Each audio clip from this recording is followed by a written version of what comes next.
Entonces, hablando ahora de las estructuras de las fases estacionarias utilizadas en cromatografía gaseosa, recuerden que en este tipo de cromatografía la separación es consecuencia de las interacciones específicas que existan entre el analito y la fase estacionaria, ya que la fase móvil no interactúa con el analito, solamente es la encargada de eluirlo, de arrastrarlo. Bien, entonces, ¿cuáles son las características deseables para un líquido? Para que un líquido sea utilizable como fase estacionaria. En principio le vamos a pedir que la volatilidad sea baja. En cromatografía gaseosa vamos a trabajar con altas temperaturas, así que tienen que ser líquidos de baja volatilidad, de baja presión de vapor. Idealmente vamos a pedir que el punto de ebullición de la fase estacionaria esté 100 grados por encima que la temperatura máxima de trabajo de la columna, de la columna que uno adquiera. Le vamos a pedir estabilidad térmica, le vamos a pedir que sea químicamente inerte. Recuerden que las separaciones cromatográficas son por interacciones del tipo físicas, no químicas, que lógicamente van a estar relacionadas con la estructura química, pero no queremos que reaccione químicamente. Y le vamos a pedir al líquido que tenga características de solvente, de tal manera que permita obtener factores de selectividad y factores de retención, alfa y K, apropiados para la separación que yo quiero realizar.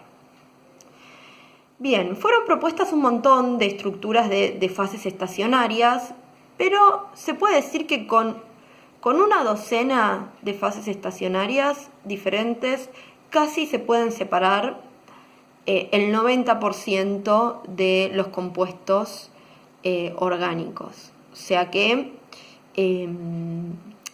no hay, hay fases estacionarias que son las más comunes que me permiten hacer un montón de separaciones. Bien, entonces, la interacción del analito y con la fase estacionaria va a estar dado por la constante de distribución, que es K. Lo que vamos a necesitar es que K tenga un valor, en principio que si estoy separando varias cosas, que los K sean lo suficientemente diferentes. Y voy a pedir que no sean ni muy chicos ni muy grandes, porque si no tengo tiempos de retención muy pequeños, no hay prácticamente interacción con la fase estacionaria, no voy a separar nada, y si los K son muy grandes, entonces los tiempos de retención se me van a ir muy arriba. Entonces, idealmente, ¿qué relación voy a pedir entre las fases estacionarias y los analitos a separar? Lo que voy a pedir es que tengan el líquido de la fase estacionaria tenga la posibilidad de solubilizar al analito. Y eso se da cuando las polaridades del analito y de la fase estacionarias son similares, siguiendo el principio de lo polar disuelve a lo polar, lo no polar disuelve a lo no polar. Entonces, la correlación que voy a buscar es, si yo quiero separar compuestos polares, seleccionaré fases estacionarias polares. Si quiero separar compuestos no polares, entonces voy a seleccionar fases estacionarias del tipo no polares. Si yo quiero separar, hidrocarburos, entonces las fases estacionarias van a tener que ser del tipo no polares. Si yo quiero separar alcoholes o aminas, entonces voy a seleccionar una fase estacionaria polar. Bien, ¿y de qué tipo, o sea, cómo están compuestas estas fases estacionarias? Normalmente las fases estacionarias que son del tipo no polares son fases estacionarias de hidrocarburos o de polialquilsiloxanos, que son estas estructuras que están acá, donde los R's son variables. De hecho, dependiendo de ese R, voy a tener columnas más o menos polares. Por lo general, si quiero columnas polares, entonces voy a necesitar que aparezcan grupos oxidrilos, grupo ciano, flúor. Fíjense, ejemplo de estructuras para columnas polares, polietilenglicol. Esto es una columna muy polar, con los oxidrilos, que le da la polaridad. Bien, entonces, siguiendo con esto, siguiendo con cómo son las fases estacionarias, acá tenemos un listado de las fases estacionarias más comunes, ordenadas de menor a mayor polaridad, en donde está el nombre de la fase estacionaria. La menos polar es la polidimetilsiloxano, con un nombre comercial de OB1, HP1, tiene diferentes nombres comerciales. También me indica cuál es la temperatura máxima de trabajo, 350 grados, y cuáles son las aplicaciones más comunes. Esto es importante, decir cuáles son las más comunes. No significa que van a ser las únicas.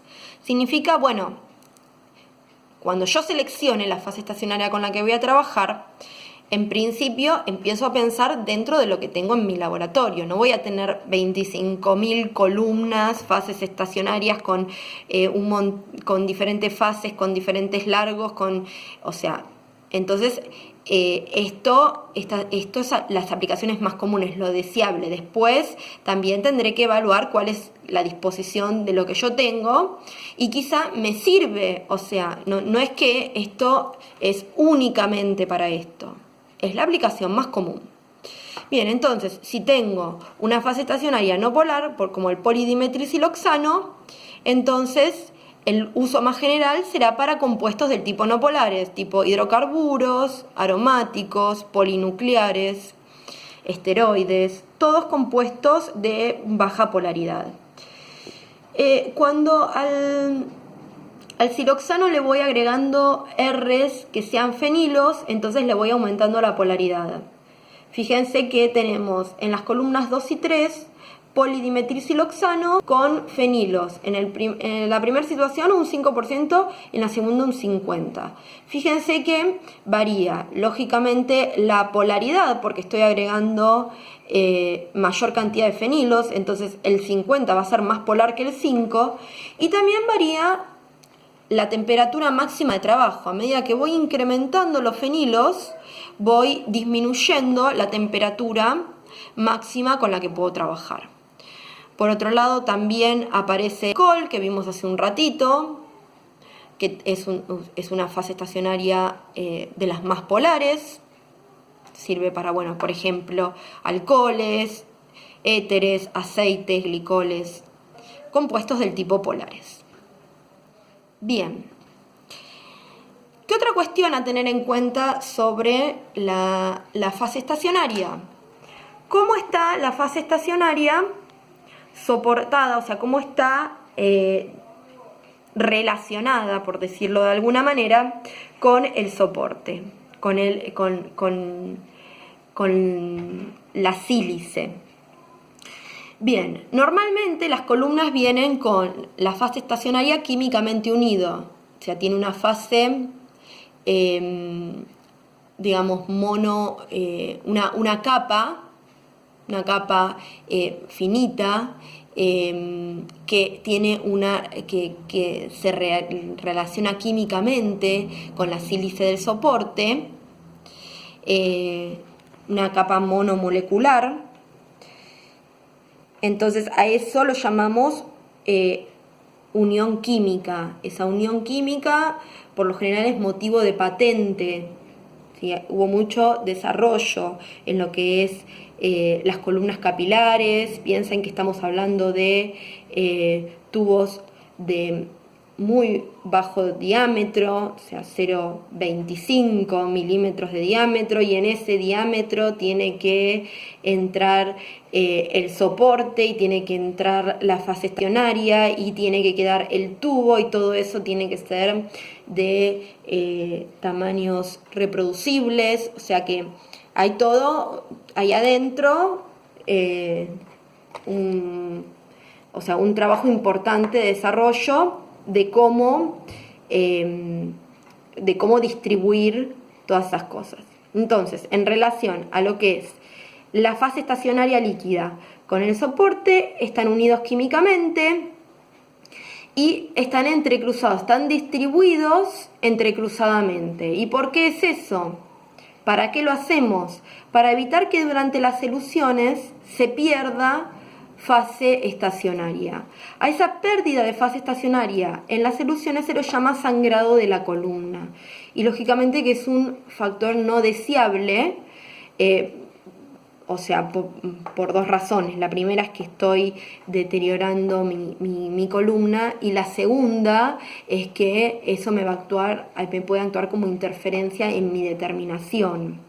Entonces hay que tener cuidado con ese tipo de cosas y siempre respetar las temperaturas máximas a las que se puede trabajar la columna. Es importante eso, o sea, no exceder los límites que vienen cuando uno compra la columna. Ya todo eso viene indicado en el manual que trae, el pequeño manualcito que trae la columna.